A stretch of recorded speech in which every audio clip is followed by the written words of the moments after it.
Baik, Alhamdulillah hari ini kita amat bertuah. Kita bersama dengan Prof. Madya Dr. Muhammad Ikhlas bin Rosili, pensyarah daripada Jabatan Fiqh dan Usul daripada Akademi Pengajian Islam Universiti Melaya. Selamat datang, Dr. Okey, terima kasih. Terima kasih, Okey. Liput.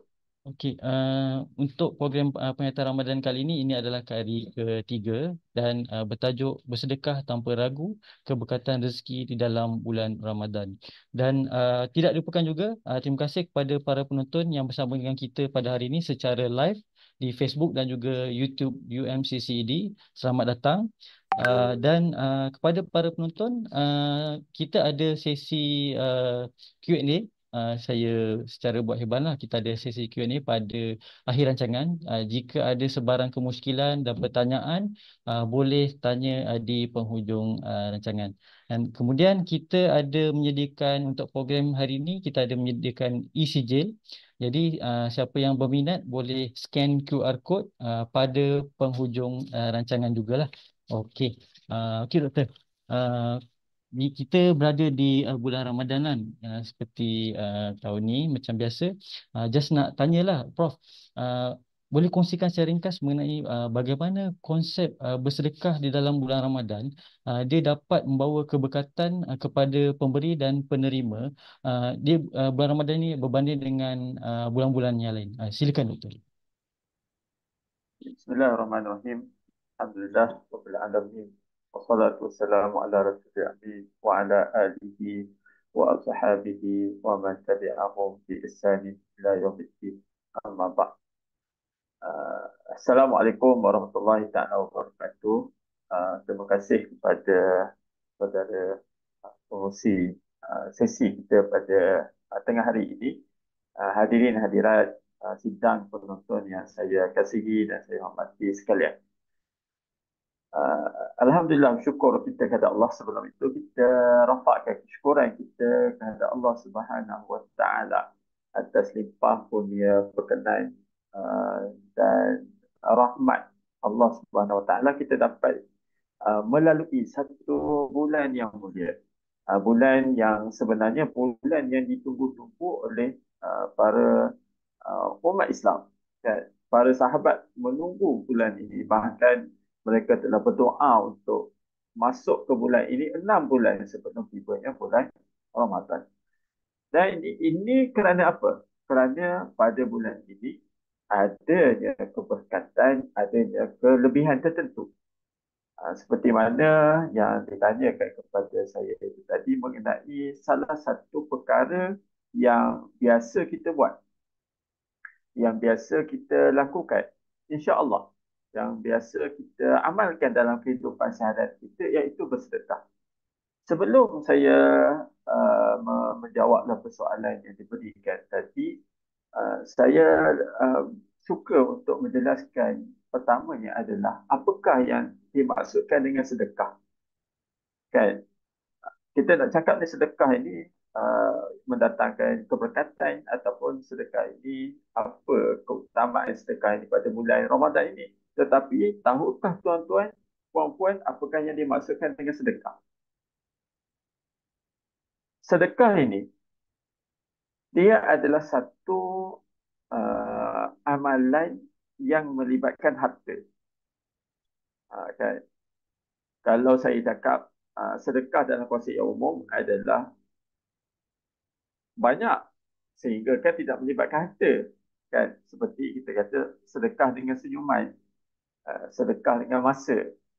Tetapi yang kita fokus adalah pada asalnya sedekah ini adalah merujuk kepada satu pemberian yang melibatkan harta. Pemberian kepada seseorang, seseorang itu dengan menggunakan harta dan diiringi daripada pemberian yang berbentuk sedekah itu kehendak kita untuk mendapatkan pahala. Ini penting. Poin ini penting, iaitu satu pemberian harta untuk kita mendapat pahala dengan niat untuk mendapat pahala. Sedekah itu ada ke orang bagi harta kehendak kita untuk mendapatkan pahala. Pahala kan? Orang mungkin orang bertanya tentang aspek itu. Saya kata boleh jadi ada. Kadang-kadang kita bagi itu mungkin fokus dia bukanlah kepada untuk mendapatkan pahala, tetapi pemberian untuk sesuatu yang tidak melibatkan pahala. Sebagai contoh, seseorang memberi uang kepada orang yang berkepentingan atas kepentingan tertentu. Dan kepentingan itu melanggar integriti dan melanggar etika. Maka itu tidak dipanggil sedekah. Kita tak panggil sedekah kerana dia bukan untuk mendapatkan pahala, dan pemberian itu bahkan mendatangkan isu-isu yang lebih besar. Dan ini yang kita namakan rasuah. Sama juga di pemberian harta. Ada pemberian yang kita berikan kepada orang untuk kita mendapat perhatian dia. Kan? Contohnya, mungkin kita nak bagi kepada kawan kita, ataupun mungkin kita nak bagi kepada orang yang kita suka sebagai contoh. Pemberian itu tidak bertujuan untuk mendapatkan harta, maka dia bukanlah konsep sedekah yang kita sebutkan. Kerana itu, di dalam konsep Islam, sesuatu pemberian itu dia terbahagi kepada beberapa terma. Kan? Saya ketepikan terma-terma yang negatif seperti rasuah, kan? Ataupun sogokan dan sebagainya, maka kita ketepikan. Tetapi ini konsep dalam Islam. Sedekah ini dia akan berkongsi maknanya dengan yang kita biasa sebut hibah, kita sebut hadiah, dan kita sebut pemberian. Dalam bahasa Arab disebut sebagai al-atiyah, apa ya, pemberian. Ini Ibn Qudamah al-Maqdisi, dia menjelaskan bahawa wal jumlatu zalika anna al-hibata wa sadaqata wal hadiyata ma'aniha mutaqaribatun wa kulluha tamlikun fil hayati bighairi iwad. Ibn Qudamah kata bahawa hibah, sedekah dan hadiah itu mempunyai makna-makna yang hampir sama. Dan kesemuanya adalah satu pemberian milik ketika hidup. Dia ada pemberian milik ketika mati, selepas kematian.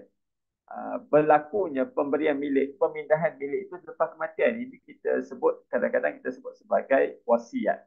Jadi wasiat kita tak sebut lah ini.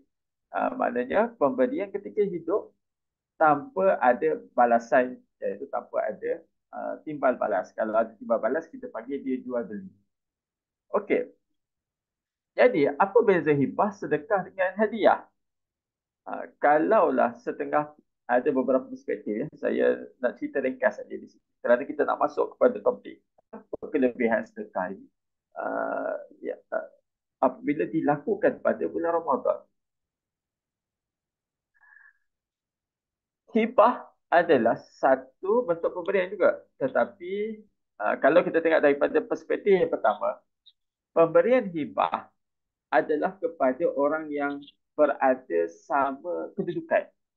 Pada sama kedudukan, macam hibah ibu kepada anak, di mana samalah, dia tak ada status sosial yang tinggi atau rendah. Kalau sedekah adalah pemberian kepada orang yang di bawah, memerlukan. Kita tak cakap kita nak bagi kepada bos. Bos ambillah ni sedekah saya. Kan? Ataupun kita nak bagi kepada Perdana Menteri ke, Perdana Menteri, saya nak bagi sedekah kepada Perdana Menteri. Tidak. Kita pun jarang kita sebut hibah. Sebab hibah ini biasa kita dalam ahli keluarga. Maka hadiah yang kita sebutkan, kalau sedekah, dia mesti status sosialnya adalah pemberian daripada atas kepada bawah. Sebab itu kita selalu sebut tangan di atas, tangan di atas lebih mulia daripada tangan yang di bawah. Bermakna pemberian daripada atas kepada bawah. Jadi sebab itu kalau kita illustration sedekah itu, bermakna satu pemberian kepada yang bawah, kan. Manakala makna hadiah adalah satu pemberian kepada orang yang berada di atas. Ini status sosial. Maksudnya kita bagi bos-bos ambil hadiah. Ini hadiah saya kepada cikgu, hadiah saya kepada uh, apa tu uh, apa tu orang atas saya dan sebagainya. Maka itu disebut sebagai hadiah. Okey, itu perspektif pertama. Perspektif yang kedua adalah dari sudut mengharapkan pahala. Kalau sedekah, dia ada satu pemberian untuk mendapatkan pahala. Manakala hibah adalah pemberian untuk mendapatkan apa tu, untuk memastikan penerima hibah, orang yang terima barang kita itu mendapat manfaat, mendapat kelebihan. Sebab tu kita hibahkan anak kita, mak hibahkan kereta ni kat awak lah. Supaya anak kita dapat memanfaatkan kereta itu, dapat mudah dia pergi sekolah, dapat mudah dia pergi kerja dan sebagainya. Itu konsep hibah. Kalau sedekah adalah untuk mendapat pahala, kita nak dapat pahala. Manakala hadiah pula adalah untuk mendapatkan kasih sayang. Sebab itu dalam sebuah hadis disebutkan tahadu tahabu, iaitu salinglah kalian memberi hadiah supaya kalian mendapat kasih sayang. Okey, mungkin saya nak cerita mengenai tentang kelebihan bersedekah ini. Sebenarnya besar. Kalau tidak dikaitkan dengan bulan Ramadan sekalipun, dia adalah satu pemberian yang bermakna. Okay. Mungkin sebelum itu ada orang tanya lah, apa beza sedekah dengan zakat. Sedekah ini, pemberian ini dalam bentuk yang sunat, manakala zakat lazimnya dia merujuk kepada pemberian dalam bentuk yang wajib. Walau pada asasnya terma sedekah itu juga digunakan dengan makna zakat, seperti dalam firman Allah Subhanahu wa taala pada ayat 3, Bismillahirrahmanirrahim, innamas shadaqatu lil fuqara'i wal masakin. Dan sesungguhnya sedekah ini adalah untuk golongan fakir dan golongan miskin. Mana sedekah dalam ayat itu bukan merujuk kepada sedekah yang sunat, tetapi dia merujuk kepada hukum zakat. Saya nak bacakan satu ayat Al-Quran. Satu ayat Al-Quran yang menceritakan tentang kelebihan bersedekah. Mungkin pada round kedua nanti saya sambung mengenai kelebihan ini. Kerana dia saling berkait dengan perbincangan kita pada hari ini. Setiasanya sudah tentu dia saling berkait. Satu firman Allah Subhanahu Wa Taala di dalam surah Al-Baqarah, di mana Allah Subhanahu Wa Taala berfirman pada ayat 38, Mathalul ladina yunfiquna amwalahum fi sabilillah kamathali habbatin ambatat sab'a sanabil fi kulli sumbulatin mi'atun habbah wallahu yudha'ifu liman yasha' wallahu wasi'un alim. Surah Al-Baqarah ayat ke-260. Kalau ada kesempatan kita sambung pada ayat ke-260. Tetapi poin utama saya nak baca ayat yang ke-261. Allah Subhanahu Wa Taala memberi perumpamaan orang yang membelanjakan harta. Membelanjakan harta ini boleh jadi dalam bentuk sedekah. Dia adalah infak. Makna infak ini adalah terangkum di bawahnya adalah sedekah. Barang siapa yang membelanjakan hartanya pada jalan Allah, yakni pembelanjaan kita adalah berniat untuk membantu agama Allah, membantu untuk untuk membantu orang yang suka, mendekatkan hati orang kepada Islam, kan? Mendekatkan mereka, ukhuwah al-Islamiyah itu semakin kuat, persaudaraan sesama orang Islam itu semakin kuat. Sebab ini adalah satu perkara yang penting untuk mengeratkan hubungan persaudaraan antara sesama Islam. Jadi Allah umpamakan orang yang membelanjakan hartanya pada jalan Allah dalam konteks yang umum seperti seumpama dia memberi sebutir benih.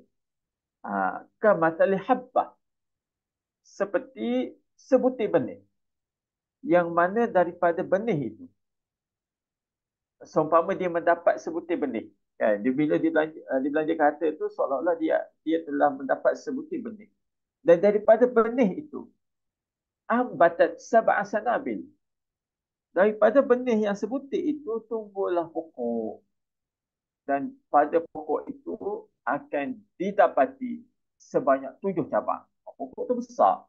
Mana daripada sebutir benih yang kita dapat itu, tumbuhlah pokok, dan daripada pokok itu uh, terdapat 7 dahan, cabang lah. Terdapat 7 cabang. Dan pada setiap cabang itu akan terhasil 100 benih. Maknanya pada asalnya kita hanya satu benih je, tetapi dia adalah satu bentuk investment kita. Future investment. Ya, kalau kita masuk duit dalam tempat pelaburan, kita harapkan apa? Kita harapkan duit itu berkembang biak. Begitu juga sedekah.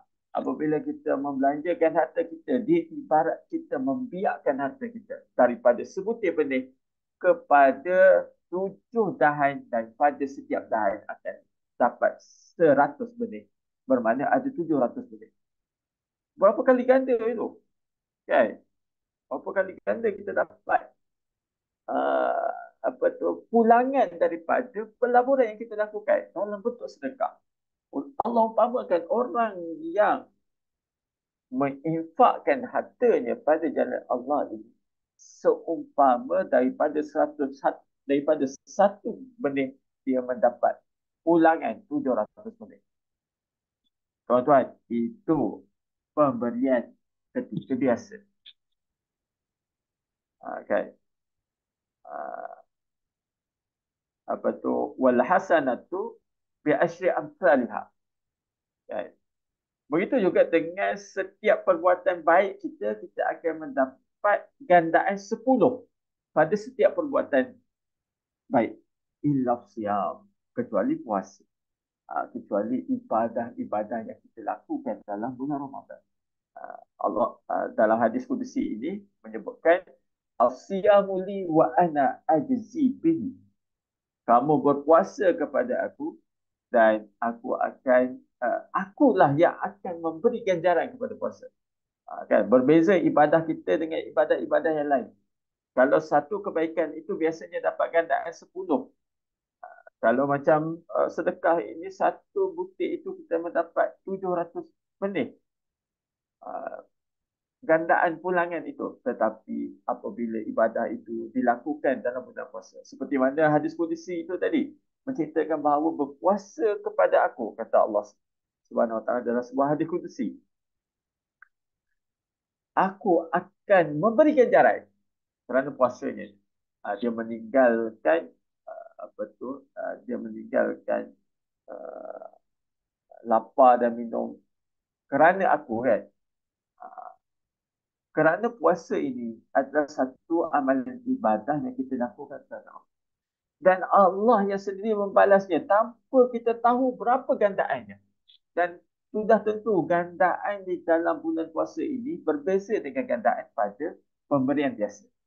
Jadi kalau pemberian biasa kita dapat 700 pulangan, bayangkan tuan-tuan, kalau tuan-tuan beri sedekah, berapa pulangan yang kita dapat ketika kita lakukan dalam bulan puasa, yang kita tak tahu berapa bilangannya. Sudah tentu tidak akan kurang. Kerana di dalam bulan Ramadan ini tidak ada ibadah yang kita dapat kurang. Kan? Kerana ialah kalau kita buat itu kerana ikhlas dan sebagainya, kerana dia mesti satu kita buat di luar Ramadan berbeza dengan satu kita buat di dalam bulan Ramadan. Bahkan di dalam bulan Ramadan ini yang ditunggu adalah sepertinya Lailatul Qadar, yang mana kita akan masuk kepada bulan 10 terakhir bulan Ramadan ini. Pada esok hari, pada malam ini kita akan masuk pada puasa yang ke 20, ya, kalau tak silap saya. Maka itu menunjukkan puasa kita dalam bulan Ramadan. Okey, saya kira saya saya serahkan kepada pengurusi majlis. Baik, terima kasih di atas perkongsian Prof. sangat bermanfaat. Maknanya zakat wajib, sedekah itu untuk pahala, kemudian hibah tu untuk kasih sayang. Oh, tu menarik. Baik, terima kasih doktor. Okey, kita akan berehat sebentar dan kita akan kembali selepas ini. Hai. Adik-adik yang dah habis SPM semua tu. Korang semua dah habis SPM. Mesti korang nak cari tempat untuk sambung belajar kan? Alah, janganlah pening-pening. UM kan ada diploma. Syarat kelayakan pun minimal. Kredit SPM je. Jomlah masuk UM. Ayah pening-pening. UM tu nombor 1 di Malaysia. Bukan universiti lain tau. Dah, apa lagi? Korang komen cepat-cepat dekat bawah ni. Nak masuk UM? Jom masuk UM.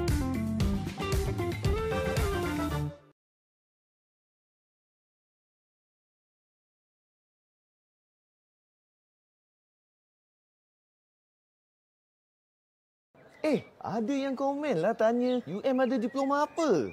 Korang nak tahu kan? Jom. UM ada program Diploma Pengurusan. Diploma Pengurusan Sumber Manusia. Diploma Pengurusan Perniagaan.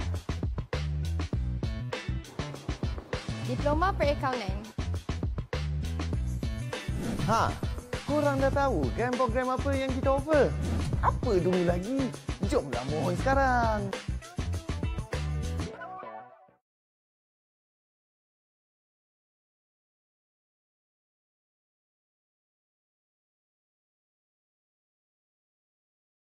Tiap insan pasti merasa saat perpisahan terakhir. Dunia yang fana akan ditinggalkan, hanya amalan yang dibawa. Adakah anda sedang tercari-cari kursus pengajian Islam dan ingin mendalami ilmu Al-Quran? Kami menawarkan 5 program pengajian Islam, iaitu kursus syariah, kursus usuluddin, kemahiran baca Al-Quran, kursus bahasa Arab dan juga tata bahasa Arab Al-Quran. Lebih menarik lagi, kursus kami dijalankan secara atas talian dan juga pada hujung minggu sahaja. Jangan risau, yuran kami sangatlah berpatutan. Tambahan pula, tenaga pengajar kami adalah yang terbaik dan juga berpengalaman dalam bidang masing-masing. Kalau tiada asas pengajar Islam pun boleh mendaftar seawal 15 tahun ke atas. Jadi apa tunggu lagi? Jom daftar beramai-ramai ke kursus pengajar Islam Universiti Malaya.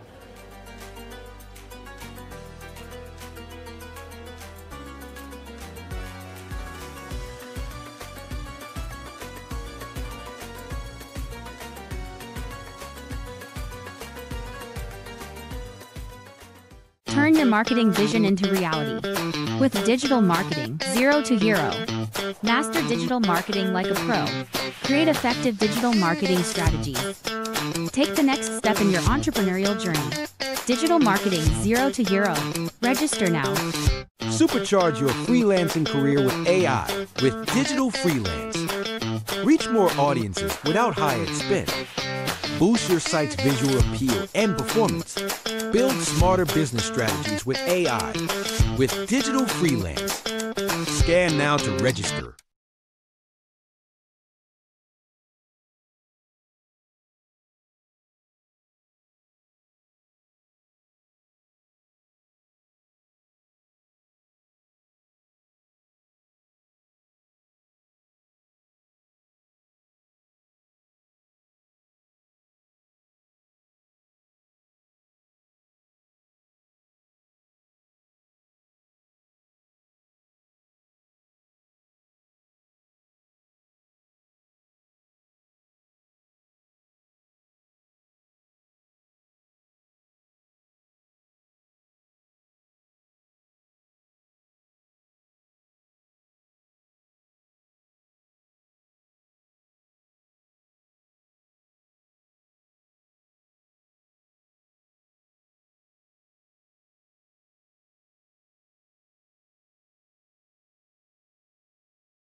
Alhamdulillah, kita kembali kepada program penghayatan Ramadan siri ketiga yang bertajuk Bersedekah Tanpa Ragu, Keberkatan Rezeki di dalam bulan Ramadan. Dengan bersama dengan kita Profesor Madya Dr. Muhammad Ikhlas bin Rusli, pensyarah daripada Jabatan Fiqh dan Usul Akademi Pengajian Islam Universiti Melaya. Baik, Alhamdulillah.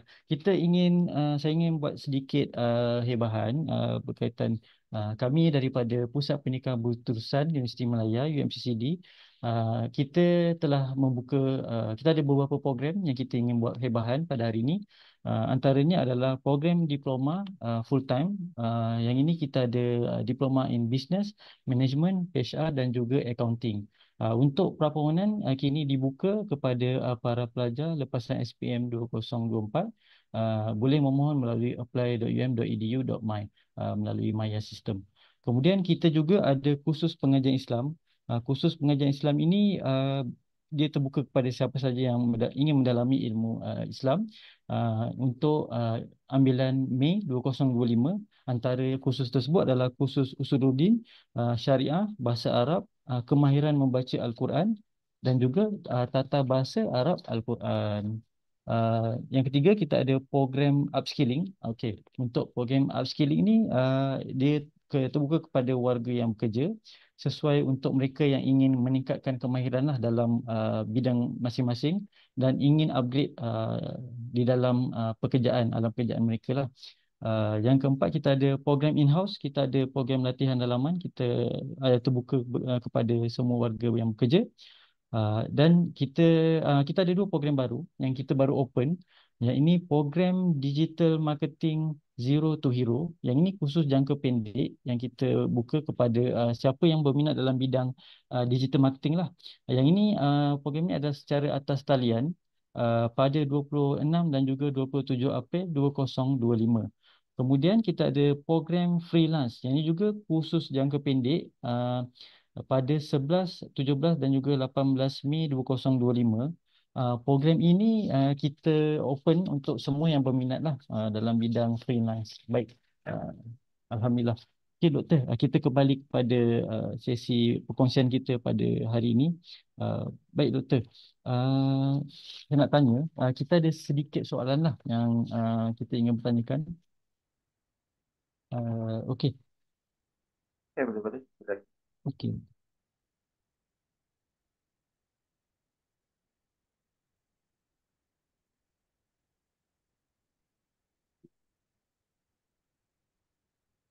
Okey doktor. Apakah kelebihan maksudnya dalam bulan Ramadan ni kelebihan lah di dalam bersedekah lah untuk mencari keberkatan di dalam bulan Ramadan ni. Okey, silakan doktor. Okey.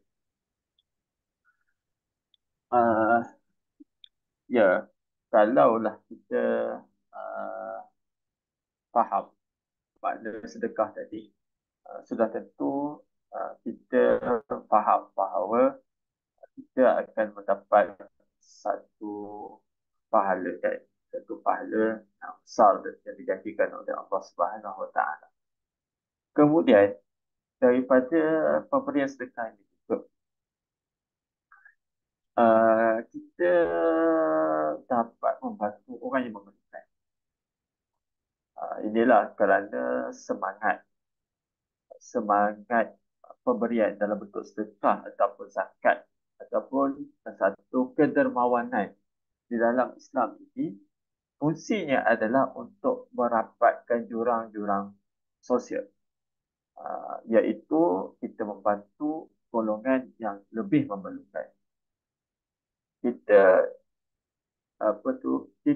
Kehidupan kita ini bukanlah kita seorang sahaja yang hidup. Kerana kehidupan kita ini adalah bergantung kepada persekitaran kita. Manusia ini dia hidup bermasyarakat. Kan? Manusia itu sendiri sifatnya dia adalah satu kehidupan yang memerlukan masyarakat. Dan bayangkan, sekiranya kita bersifat kedekut, maka pembangunan masyarakat tidak dapat dijalankan dengan baik. Kerana itu kita dapati bahawa apabila kemiskinan itu tinggi, maka kita pun akan hidup dalam suasana yang getir. Kan? Persekitaran kita tidak kondusif. Berbeza dengan kalau kita dapat hidup dalam keadaan yang mana kita dapat membantu orang yang memerlukan. Orang yang sukar dipermudahkan urusan mereka supaya mereka itu nanti dapat keluar daripada kepompong kemiskinan, kepompong masalah. Maka negara akan lebih maju. Dan itulah keperluan kita punya kitaran kewangan sosial. Dan antara kelebihan lain yang dijanjikan daripada pemberian sedekah ini adalah menyuburkan harta.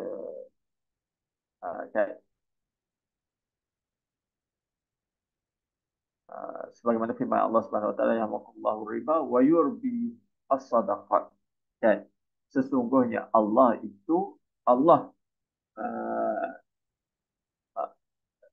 membinasakan riba. Riba ini datang daripada perkataan yang sama dengan subur, menyuburkan harta.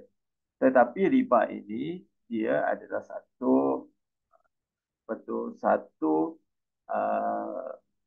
transaksi yang melibatkan penindasan. Saya tidak akan cerita detail mengenai riba. Kerana nanti kita akan bincang begitu teknikal. Tetapi sedekah ini pula dia wayurbi as-sadaqat. Tetapi Allah menyuburkan sedekah. Sedekah ini adalah untuk penyuburan harta. Sama ada harta itu subur ketika kita beri ataupun ketika kita hidup di dunia, ataupun dia subur di akhirat kelak. Kerana kemaslahatan yang kita hendak capai itu bukan semata-mata kemaslahatan kita di dunia, tetapi kita hendak juga dapat kemaslahatan di akhirat. Kerana kehidupan kita, falsafah kehidupan kita kena betulkan bahawa falsafah kehidupan kita tidak hidup semata-mata di dunia, tetapi kita ada kehidupan di akhirat. Dunia mazra'atul akhirah. Kan? Dunia ini adalah satu persinggahan, satu tempat untuk kita tanam hasil, untuk kita tuai di akhirat kelak. Ada kalanya kita mendapat kelebihan itu di dunia, tetapi kebanyakannya ditanggungkan kebaikan itu di akhirat kelak. Dan itulah yang kita harapkan. Kerana kehidupan di akhirat itu dijanjikan oleh Allah SWT. Ini kehidupan yang abadi. Yang kita harapkan. Maka banyak sebenarnya kelebihan-kelebihan daripada pemberian. Antaranya juga walaupun tujuan sedekah ini bukanlah semata-mata kasih sayang, tetapi dengan pemberian sedekah ini dapat memupuk kasih sayang, dapat memupuk persaudaraan, dapat memupuk sikap rendah diri, kan? Dapat memupuk sifat, dapat mengurangkan sifat riak. Sebab itu dalam banyak sedekah, ada beberapa ayat mengenai sedekah ini digandingkan dengan supaya pemberian itu tidak diberi dalam bentuk ria'an nas, dalam bentuk menunjuk-nunjuk, kan? Supaya mendapatkan diri kita, melatih diri kita supaya pemberian itu bukanlah daripada pemberian yang pemberian yang disertai dengan unsur riak, dan mendidik diri kita supaya untuk tidak bersifat dengan sifat riak. Bahkan pada hari kiamat kelak, Allah Subhanahu Wa Taala dalam hadis Nabi sallallahu alaihi wasallam, sahabat yazilhumullah fi yaumi la zilla illa zilluh, atau kata Nabi sallallahu alaihi wasallam, 7 golongan yang mendapat perlindungan Allah pada hari kiamat, pada hari yang mana tidak ada perlindungan selain lindungan Allah. Kan? Payung, ada orang kata dapat payungan pada hari kiamat nanti. Iaitu orang, salah seorang daripada 8 golongan itu selain imam yang adil, dan iaitu antaranya adalah orang yang bersedekah. Dan dia sedekah itu sehingga tangan kirinya tidak mengetahui apa yang diberi oleh tangan kanannya. Maka dia punya nak menyembunyikan pemberian itu, digambarkan tangan kiri dia pun tak tahu apa yang tangan kanan dia beri. Kan? Apatah lagi orang lain. Orang lain yang melihat. Mungkin kita faham bahawa budaya sekarang ni perlukan perlukan untuk ditunjukkan di laman-laman sosial. Itu kita tidak menafikan. Mungkin kita tak boleh nak kata orang itu riak semata-mata dia memamerkan pemberiannya di media sosial. Tetapi lebih baik sekiranya pemberian itu dilakukan dengan cara yang tidak terzahir, supaya dia dapat memupuk diri kita daripada sifat riak. Dan itu antara kelebihan pemberian sedekah antara. Sekiranya saya ada masa lagi, saya berhasrat untuk menyambung perbincangan kita tadi di dalam surah Al-Baqarah ayat yang ke-261. Kerana saranan menginfakkan harta pada jalan Allah ini, dia berkait dengan tindakan para sahabat. Kita punya contoh teladan, iaitu para sahabat Nabi SAW. Yang ini dikatakan bahawa ayat ini antara sebab turunnya ayat. Kalau kita belajar nanti, mungkin tuan-tuan ambil program yang ditawarkan oleh UNCSEC ini nanti dalam sikit pengajian syariah ke sikit pengajian usul tingkat, ataupun kalau ada diploma eksekutif pengajian syariah,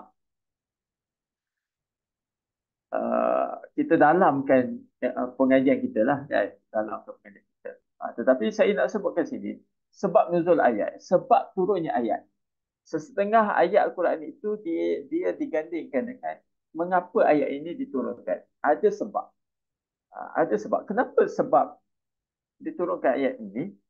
Ini dikaitkan dengan para sahabat, iaitu dua orang sahabat yang terkenal dengan kedermawanannya, iaitu Sayyidina Uthman bin Affan dan Sayyidina Abdul Rahman bin Auf. Ini kalau tuan-tuan baca dalam mana-mana buku ataupun tuan-tuan belajar mengenai sirah, maka tuan-tuan kenal dua orang ini, Uthman bin Affan dan Abdul Rahman bin Auf, ini adalah orang yang dermawan. Kenapa? Apa mereka buat? Apa yang Abdul Rahman bin Auf buat? Apa yang dibuat oleh Sayyidina Uthman bin Affan? Ini ketika mana Rasulullah SAW menggalakkan manusia untuk bersedekah. Rasulullah menggalakkan umat Islam ketika itu untuk bersedekah kerana umat Islam ketika itu hendak keluar berperang di medan Tabuk. Maka datang kepada Rasulullah itu seorang yang bernama Abdul Rahman bin Auf, Sayyidina Abdul Rahman bin Auf, dan dibawa kepada Nabi berapa ribu? Dibawa 4,000 rial, 4,000 dinar, 4,000 dinar, 4,000 rial, 4,000 dinar. Maka faqala 4,000 dinar, kita tak kira lah satu dinar tu berapa. Dia bukan kira gram ni, satu dinar tu dah berapa gram. Cuba darab dengan dengan jumlah emas masa. Kita pun tak ada simpanan banyak tu. Kan? Tapi Sayyidina Abdul Rahman bin Auf, dia membelanjakan hartanya sebanyak 4,000 dinar. Dia mengatakan, wahai Rasulullah, pada aku ini ada 8,000 dinar. Dan pada aku dia ada 8,000 dinar, wahai Rasulullah. Maka aku simpan 4,000. Kan? Aku simpan 4,000 untuk anak aku, untuk isteri aku, untuk keluarga aku lah. Untuk aku bagi makan kepada keluarga aku. Dan 4,000 itu aku gadaikan kepada Tuhan aku. Maksudnya aku pinjam kepada Tuhan supaya Allah SWT nanti di akhirat kelak menggantikannya dengan syurga. Maka Rasulullah SAW berkata kepada Sayyidina Abdul Rahman bin Auf, barakallahu lak fima amsakta wa fima a'taita. maka Allah akan memberkati. Kan? Tajuk kita pun tadi adalah sedekah itu dikaitkan dengan keberkatan. Tengok, Rasulullah sendiri kata, semoga Allah memberkati pada kamu, wahai Abdul Rahman bin Auf, pada setiap pemberian kamu dan apa yang kamu simpan pada keluarga. Pada kita simpan pun dapat keberkatan harta, dan pada kita membelanjakan harta juga kita mendapat keberkatan. Iaitu berkat. Berkat ini apa? Berkat ini adalah ziyadah. Ziyadah. Berkat adalah pertambahan. Mungkin pertambahan itu kita tak rasa sekarang. Macam ni, saya dengar apa yang dibelanjakan itu dah tentu dapat berkat. Tetapi apa yang disimpan, 4,000 yang disimpan juga akan mendapat keberkatan. Kerana belanjanya dia pada jalan. Dan pada peristiwa yang sama, Sayyidina Uthman bin Affan juga membelanjakan, berkata, alayya jihazun man la jihazalah. Sayyidina Uthman kata bahawa aku akan penuhi kelengkapan bagi sesiapa yang tidak penuh kelengkapannya untuk berperang. Kan? Maknanya dia punya maintenance service saya yang akan uruskan. Kan? Untuk berperang. Itu ada salah satu bentuk perbelanjaan. Maka ayat ini diturunkan kerana kedermawanan mereka. Dan Allah janjikan satu pemberian mereka itu seumpama sebutir benih, dan pada benih itu lahirnya 700 benih. Ada banyak lagi peristiwa yang mungkin kita boleh kaitkan. Bukan saja Sayyidina Uthman bin Affan. Kalau kita tengok Abdul Rahman bin Auf, dia tinggal dekat 4,000 dinar. Tetapi pahalanya sudah tentu besar. Tetapi ada seorang sahabat ini lagi. Kehebatannya tidak dapat ditandingi. Ini diceritakan oleh Sayyidina Umar Al-Khattab. Ya, Sayyidina Umar Al-Khattab ni dia cerita ketika mana Rasulullah SAW menggalakkan pemberian. Mencari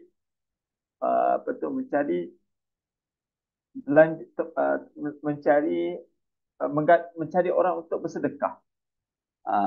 Ketika mana Rasulullah memerintahkan para sahabat untuk bersedekah, maka Sayyidina Umar ketika itu dia mengatakan, oh baik, okey, aku akan mendahului Abu Bakar. Mendahului Abu Bakar untuk bersedekah. Maknanya aku nak sedekah banyak lagi daripada Sayyidina Abu Bakar. Kemudian Sayyidina Umar ini dia datang kepada Rasulullah dengan membawa separuh harta. Seperti mana Sayyidina Abdul Rahman tadi, dia belanjakan separuh harta. Dan Rasulullah bertanya kepada Sayyidina Umar, apa yang kamu tinggalkan, wahai Sayyidina Umar, kepada keluargamu? Maka Sayyidina Umar menjawab, seperti itu juga.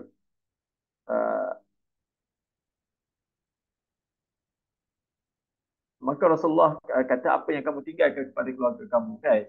Maknanya adalah sebahagian yang ditinggalkan kepada keluarga.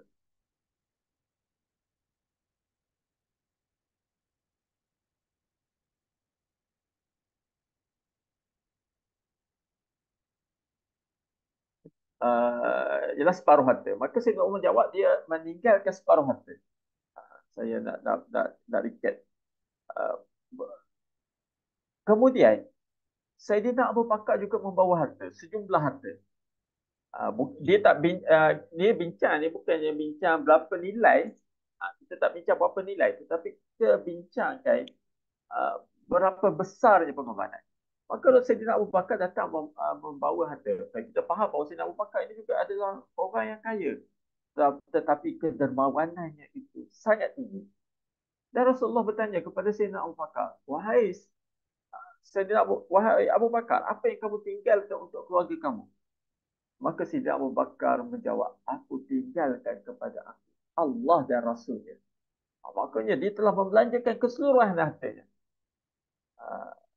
Dan Sayyidina Umar berkata, saya tidak akan mendahuluimu dalam apa apa perkara sekalipun. Maka Sayyidina Umar kata, tak boleh lawan. Tak boleh lawan Sayyidina Abu Bakar. Dalam banyak aspek memang Sayyidina Abu Bakar cerita. Apatah lagi dalam membelanjakan harta. Ini menunjukkan bahawa kita cari itu satu keberkatan yang kadang-kadang kita nampak, kadang-kadang kita tak nampak. Dan sebenarnya dalam Islam ini, apa yang kita tak nampak itu bukan tidak ada, kan? Itu ada janji Allah Subhanahu Wa Taala dengan kehidupan di akhirat. Saya kira setakat itu dahulu. Saya serahkan kepada saudara Kongsi Majlis. Baik, terima kasih Prof. Perkongsian yang amat bermanfaat. Antaranya yang saya boleh recall balik, sedekah tu dia dapat menyuburkan harta kita. Kemudian dia dapat menangkis sifat riak di dalam diri, mendapat juga keberkatan, dan dia di antara 7 golongan yang mendapat lindungan Allah di hari kiamat kelak lah. Masya Allah. Okey, kita telah tiba ke sesi Q&A kita pada hari ini. Baik, soalan yang pertama, macam mana Prof, macam mana kita nak konsisten dalam bersedekah ni? Macam di bulan-bulan yang lain lah selepas bulan Ramadan ni. Baik, silakan. Okay. Kita ini ialah kalau ketika mana amalannya itu dia bersedekah. Kita biasa tengok orang sedekah subuh kan. Maknanya konsistennya dia untuk memberi sedekah sebelum, bahkan sebelum dalam perjalanan dia menunaikan solat subuh itu dia telah bersedekah. Begini tuan-tuan.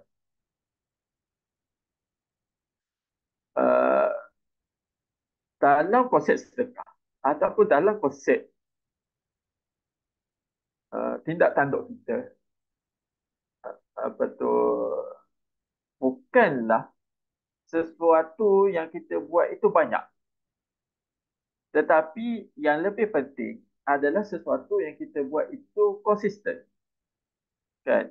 Bahkan terdapat hadis Nabi SAW yang menjelaskan bahawa perkara yang kita nak capai adalah istiqamah.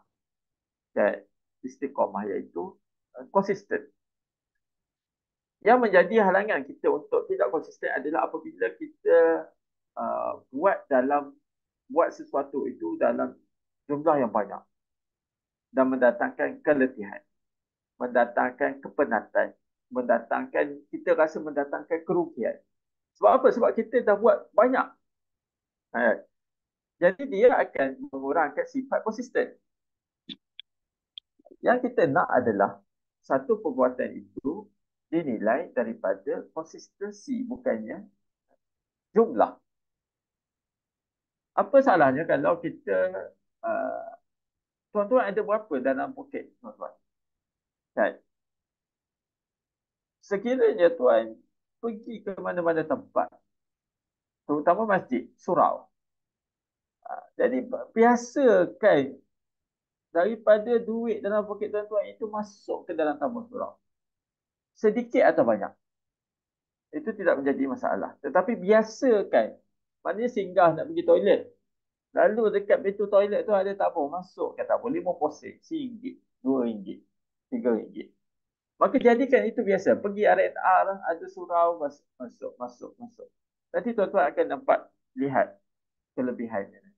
Jadi dengan biasanya kita membelanjakan harta itu, maka makin lama tangan kita makin mudah untuk mengeluarkan bantuan. Sesuatu amal ibadah ini, dia bukannya datang dengan kadang-kadang dia bukannya datang kena beriman, kena hitam dahi dulu, kena solat banyak dulu, barulah kita boleh konsisten. Tidak. Sesuatu perbuatan baik ini, dia datang dengan latihan. Jangan kata saya dah baik nanti dah baru sedekah. Sama juga saya dah baik nanti dah baru solat. Tak. Dia kena berlatih dulu. Training dulu. Maknanya antara cara ada latihan. Latihan kita mengeluarkan harta, meringankan tangan kita untuk menghulurkan bantuan. Supaya itu yang mendatangkan konsisten. Istiqamah dalam beribadah. Itu yang kita harapkan. Kita tak nilai daripada jumlah. Bahkan kadang-kadang orang yang membelanjakan RM1 daripada duitnya RM10 lebih baik daripada orang yang membelanjakan RM5 sedangkan duitnya ada RM1,000. Kan? Jadi kita bukan nilai daripada jumlah, tetapi kita nilai daripada keringanan hati kita, keikhlasan hati kita, kesanggupan kita, kepercayaan, keyakinan kita kepada balasan Allah SWT. Itu yang lebih penting. Okey? Ada soalan lagi kan? Baik, Masya Allah, perkongsian yang sangat baik, Prof. Kita dapat banyak soalan, Prof, tapi yang ni soalan yang terakhir lah, soalan penutup. Okey, soalan daripada Facebook lah. Assalamualaikum Ustaz, bolehkah saya berniat sedekah ke atas arwah ayah saya dengan meletakkan minyak wangi di masjid dan surau untuk kegunaan orang ramai? Dan perlukah saya tuliskan nama arwah saya pada kotak atau bungkusan tersebut? Silakan, Prof. Okey. Uh, begini. Apabila matinya anak Adam dalam sebuah hadis, in qata'a amalu illa min salas. Apabila matinya anak Adam, terputus amalan kecuali dengan 3 perkara. Okay? 3 perkara. Yang pertama adalah as-sadaqatul jariyah wal ilmu yuntafa'u bihi wal waladus salih yad'u lah. Apabila matinya anak Adam itu, terputus amalannya. Dia tak buat amalan orang yang telah meninggal itu. Kecuali 3 perkara, iaitu sedekah jariyah. Sedekah yang berpanjangan, iaitu apabila dia membelanjakan harta ketika hidupnya dan harta itu diwakafkan hartanya itu, dan hartanya itu dimanfaatkan oleh orang sehingga dia mati. Dimanfaatkan, selagi mana harta itu dimanfaatkan, dia akan mendapat pahala daripada harta yang diwakafkan. Dan ilmu lah, kalau dia mengajar, itu lagi lebih baik. Yang ketiga adalah waladun salih. Ini 2 perkara ni, iaitu pertama sedekah, yang kedua ni. Bermakna kalaulah tuan-tuan niatkan, ialah tuan-tuan ini lahir daripada anak, adalah anak kepada ayah tadi. Maka kita niatkan bahawa ini adalah hartanya, kan? Dan kita niatkan bahawa harta ini adalah kepada adalah satu bentuk sedekah, satu bentuk sedekah ataupun satu bentuk wakaf untuk apa itu tidak, itu dibenarkan, ya. Kita meniatkan bahawa kita mewakafkan harta. Apatah lagi kita mewakafkan itu memang menggunakan hartanya terus. Kita mewakafkan, ini rumah ini saya wakafkan, rumah ni pada asal harta arwah bapanya, tetapi kita wakafkan supaya pahalanya berterusan diterima oleh si mati. Itu tidak menjadi masalah. Apatah lagi anak dia sendiri kan membelanjakan harta, yang mana kita faham bahawa anak itu tadi itu ada salah satu bentuk sedekah jariah juga. Ya, anak itu sendiri, tuan itu sendiri adalah sedekah jariah. Ada salah satu bentuk amalan yang ditinggalkan oleh bapa tuan-tuan, ibu tuan-tuan, untuk dia mendapat pahala di akhirat. Jadi doakan. Itu juga adalah satu bentuk yang jangan ditinggalkan. Tak perlu tulis nama. Kerana nama itu tidak penting. Yang penting niat. Kan? Innamal a'malu binniat.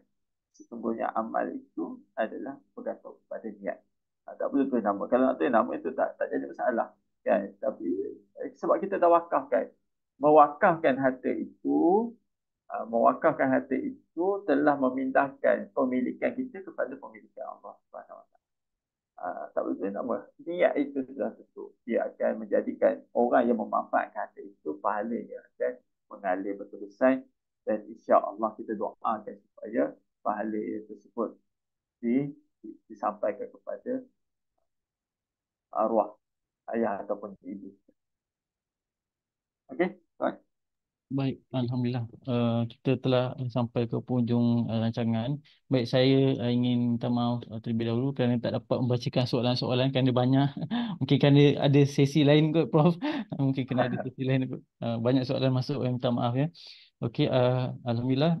Saya mengucapkan selaku wakil UMCCD ingin mengucapkan terima kasih yang tak terhingga kepada Prof.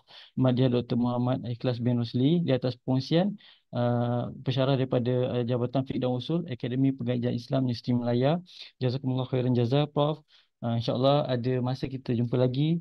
Okey. Dan di kesempatan ini saya ingin mohon maaf jika ada salah dan silap sepanjang saya menguruskan program inilah.